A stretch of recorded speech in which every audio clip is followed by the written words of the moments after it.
So a lot has happened just in one day with the tariffs. So I'm going to also give you a different theory that I've come across and what some people are saying and thinking about really what's going on. So that'll be a little twist that I didn't have that kind of sort of surfaced in the last day or two.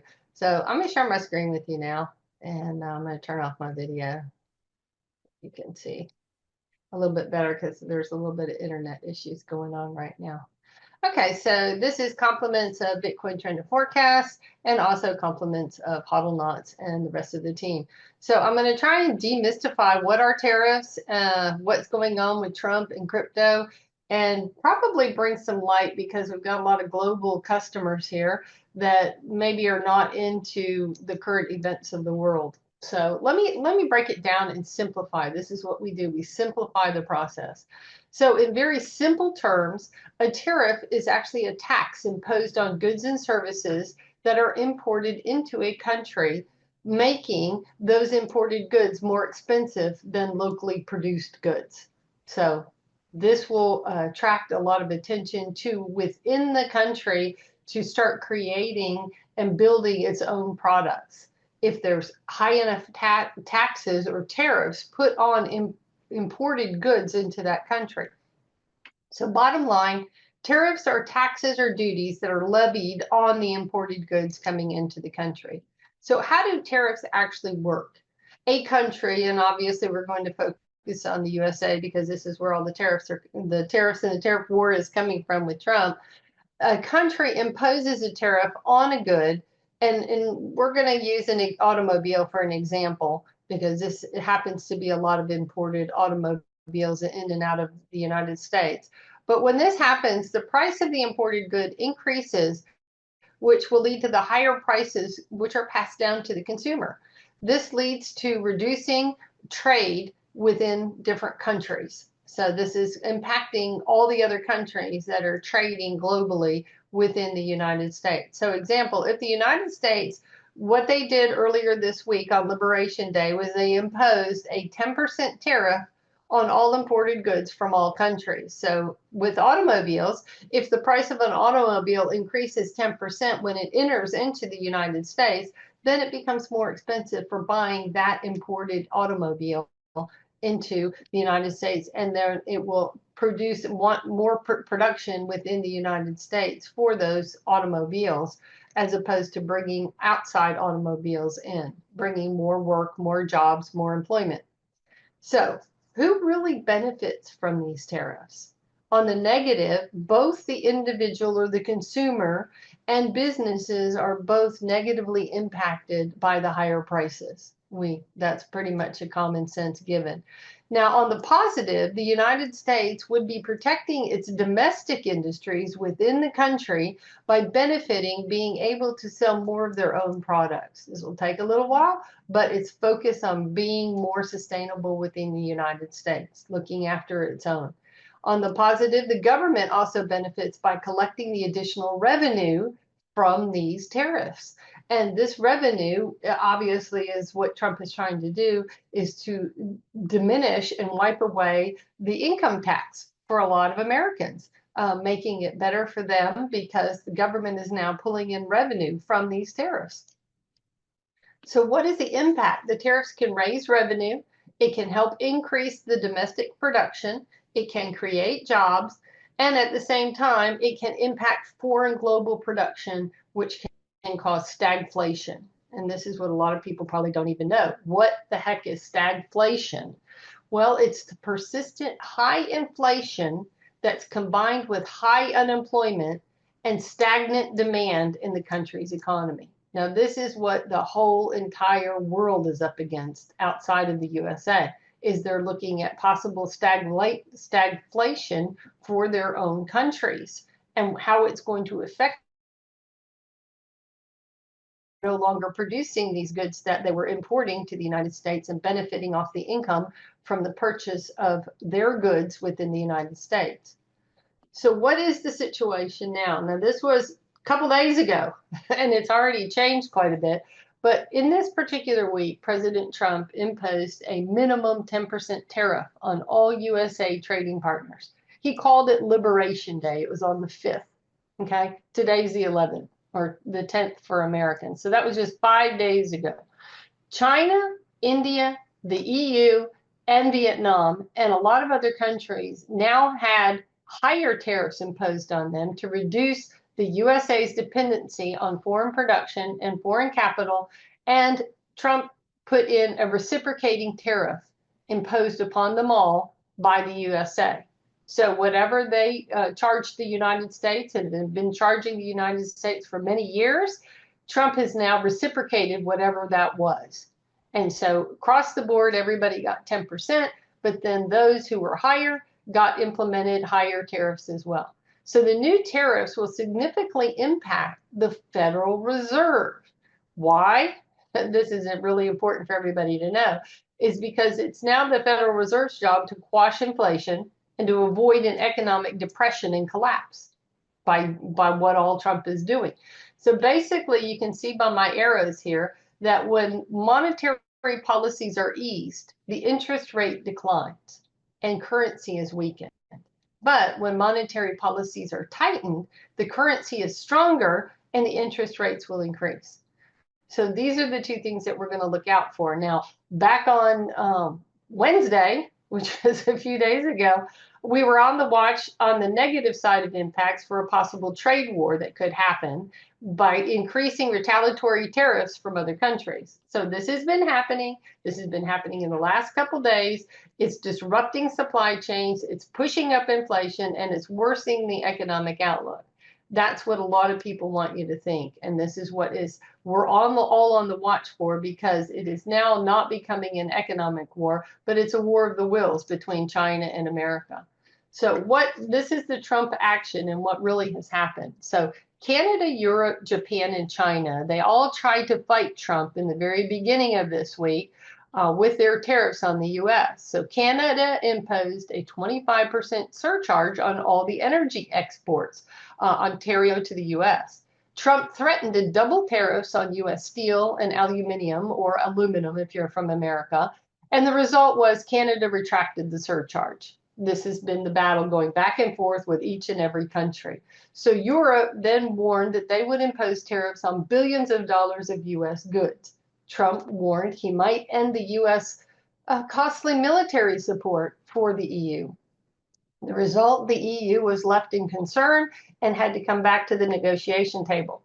A Hong Kong-based corporation then decided to go a little bit different route. TTI tried to bypass the tariffs by buying up U.S. companies. So they bought up Milwaukee Tool Company, brands like Ryobi, Hoover, Dirt Devil, and a lot of different licenses on other brands of tools. Now, USA still believes a lot of these are U.S. owned, but they're actually not. They're owned by other outside global countries. So then Trump decided to step in and signed a memorandum to restrict these Chinese investments in sensitive U.S. assets. So Trump is now considering providing tariff relief to actual U.S. manufacturers to counterattack that particular move that they did in Hong Kong. So where are we at today? The stock market declines. Quote, this is part of the plan. And you'll see what I mean in just a minute. Jaguar, Land Rover, certain vehicles are temporarily halted. This is affecting Britain's auto industry impact. Other auto industries may follow suit. China has Buick, Lincoln, and some of the Volvos. Could Canada join the EU? This is up for debate. The USA wants Canada to actually become part of the United States, and I think that would be a very welcome thing. Oil prices have dropped. Russia's market cap has dropped 23.7 billion over the last couple of days. Now, Argentina tried to go zero. India, Vietnam, and South Korea all this week have gone into negotiation and trades with Trump to get good deals. They're trying to work quickly to resolve this. The EU then offered to drop their auto tariffs from 10% to 2.5% and promising to buy American energy and weaponry. And this was offering to abolish reciprocal tariffs on industrial goods. So this was all really happening behind the scenes and in a matter of a couple days. Japan's tried everything. Trump was not moving on this. China was the last one in. They were playing it wrong. Today, This was on Wednesday. Now, this particular slide announced 104% tariff on China. Now, what's happened since then is they've gone to 125% because of the counter tariff attacks and back and forth between Xi Jinping and Trump. It's continually negotiating. So we're all watching to see how this plays out. Now, reality of my thoughts is the U.S. debt is basically a Ponzi scheme. Most everybody knows that printing the dollar and the debt being out of control is been a continual thing over the last many years. Okay, we are a debt-based society, and there is no real dollar value. Okay, Nixon detached the USD in 1971, and income tax was then used. This is where the income tax has now gone out of control. The U.S. has to fix the debt issue to be great again. That is the main focus for President Trump. Everybody needs to remember that assets, crypto assets, this is what's so important about cryptocurrency, is that it's a deflationary asset. The USD is inflationary asset, and there is a big difference between the two. The USA created the Bitcoin Reserve intending to become the crypto capital of the world. What does that mean for us? That means that we do not need to be panicked and fear, just like Maria said in the first part of this video presentation, was that if you watch the news and you watch the narrative, you're going to be thrown off. The crypto capital of the world, when we went over that on the last couple of videos, we went over the Bitcoin Reserve when all of that was established, and they're not establishing something like that for Bitcoin or cryptocurrency to go away. It's around, it's going to be there, okay? So USA, the tariffs are implemented on Liberation Day this week. Trump had two choices. He could either move into the tariffs very slowly, slow negotiations here or there, or do a sudden impact. It was a sudden impact. And this is where the financial markets are all in disarray. Okay, so as a reaction, the stock markets declined, which forced money out of the stock market. Now, I want you to put your thinking caps on right now, okay? Most people in the stock market are the wealthy people, not the middle class, okay? So not much happened to the middle class with the stock markets all go crashing, but all the wealthy people are all upset. The stock market decline forced the wealthy investors' money to go back into the treasuries. This pushed the Federal Reserve to either lower interest rates, which would help the middle class, or go into a depression, whereby the wealthy and the middle class would both be hurt. And they don't want that, okay? They don't want everybody upset. So the wealthy now manipulate the middle class to cause distractions, thus your TV channels and the news that you're hearing about. And they are all buying the dip. And this is clearly seen across the board on the blockchain. So this, again, is still my reality and my thoughts. Okay, bottom line, here we are. We have short-term pain. We have massive long-term gains. Everybody out there that you possibly can look at, almost all of them, unless they're a Democrat, are all looking at huge, massive long-term gains. That meaning this year and next year. That's not super long-term, but it is not in the present right now where we're feeling the short-term pain. We are working on fixing the U.S. debt problem. Okay, it's been a very short time, but it's a big problem. The vision that Trump has is to eliminate the income taxes and lower overall the income tax that's there, lower it for everybody, but basically he wants to wipe away and eliminate from $150,000 down that you pay no income taxes, because the tariff, the money that's coming in from the tariffs will help control that, and they won't need it. They will become a very rich nation. So the solid assets right now that I'm seeing are gold, Bitcoin, and XRP. And you got some of that information on XRP. We may do a follow-up XRP because that is what they're going to be using, hopefully, to wipe away the debt. There are about 60 countries now on the negotiation table. Japan, South Korea, and Vietnam are the biggest ones that we have a concern over. China is holding out. We all know that. They're in a battle right now of the wills. Who's going to win? Who's playing the chessboard properly? But the USA is imposed 104% tariffs. This was on Wednesday. Update 125 as of yesterday.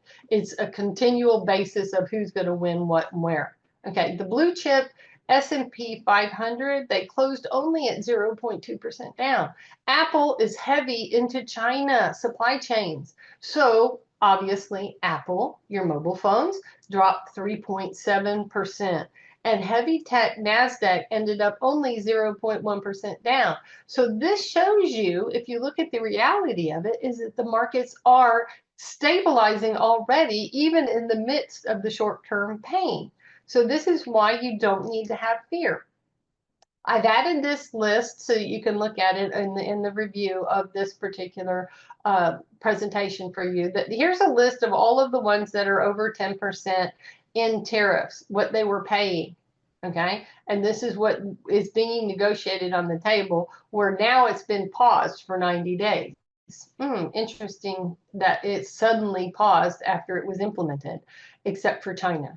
So you need to keep up with what's going on in the tariff war per se, or the negotiations that are going back and forth. And you can see in red here, these are the countries that were all hit by 10% tariffs. Okay, and a lot of the world was really not affected very much, but we're focusing on the key importers.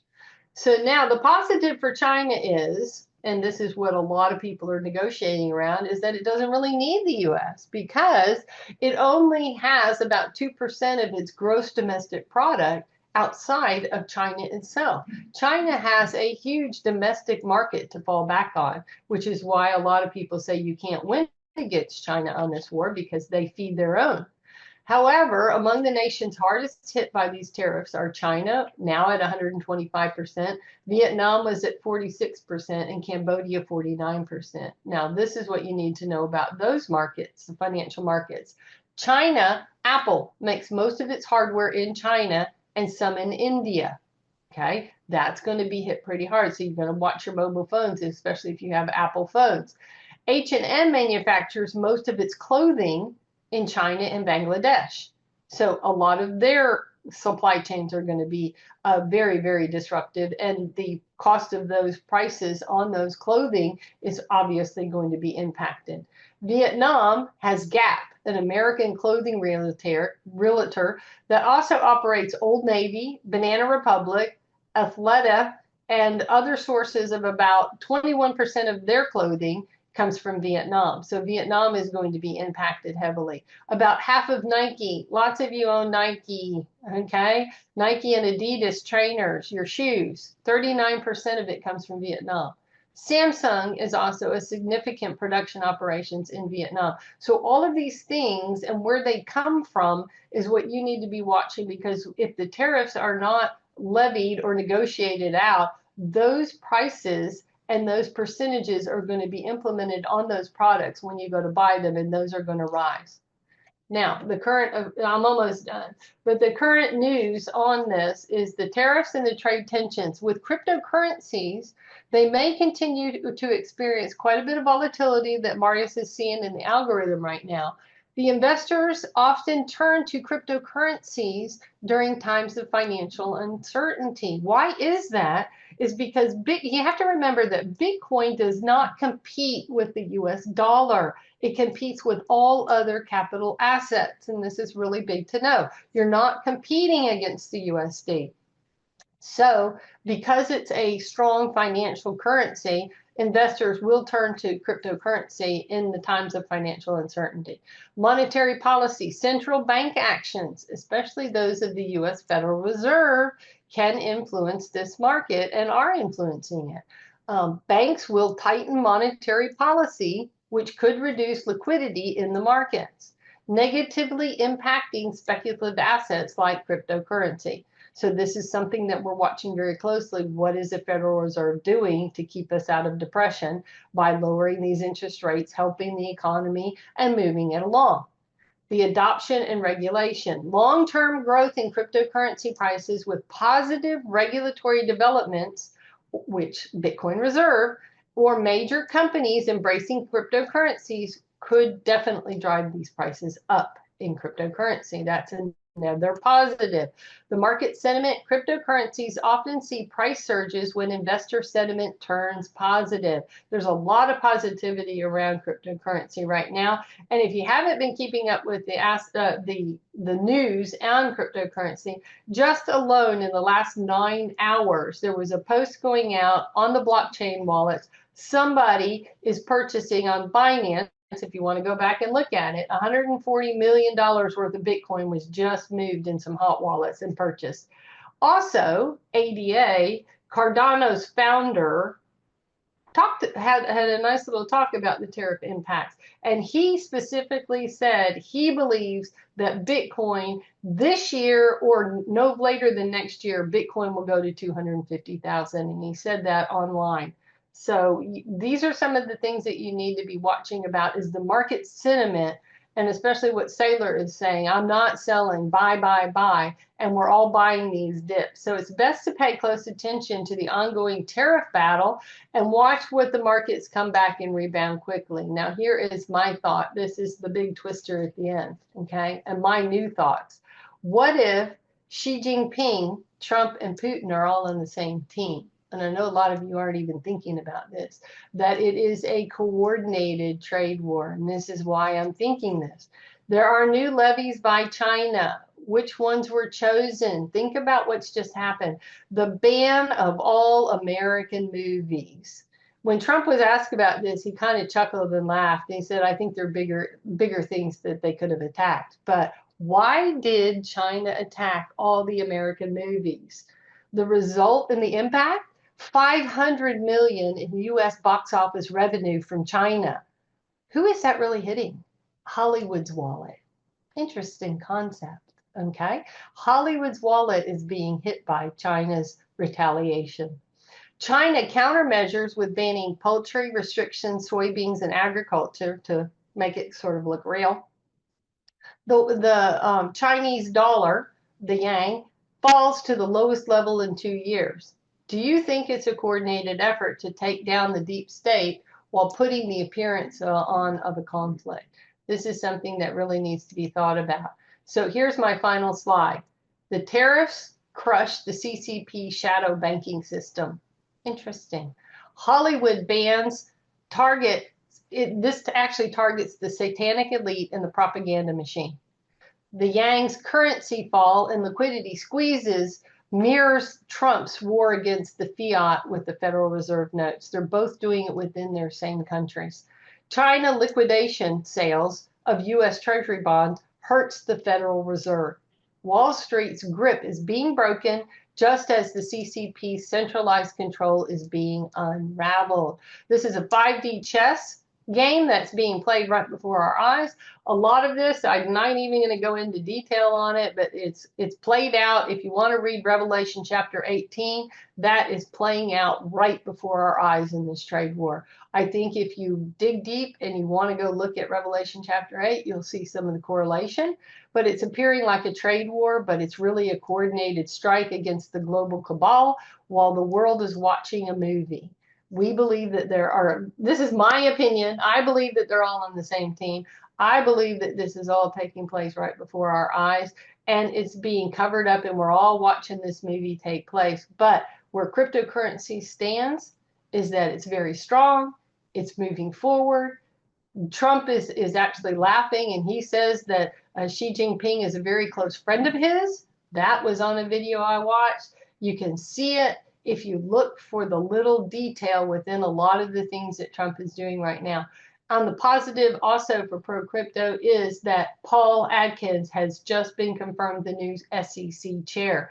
How is this important? Because he is very pro-crypto. So where you're hearing all of this news that's not real, we just want you to get some of the real news. Hopefully this has been an entertaining and informative update for you.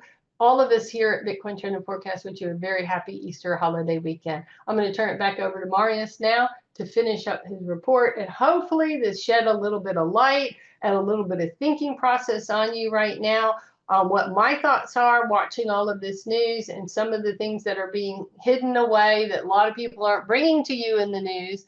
because it is very important where we're going with cryptocurrency. Over to you, Marius. Wendy, that was an excellent presentation. I think a lot of people love it. That was really, really good.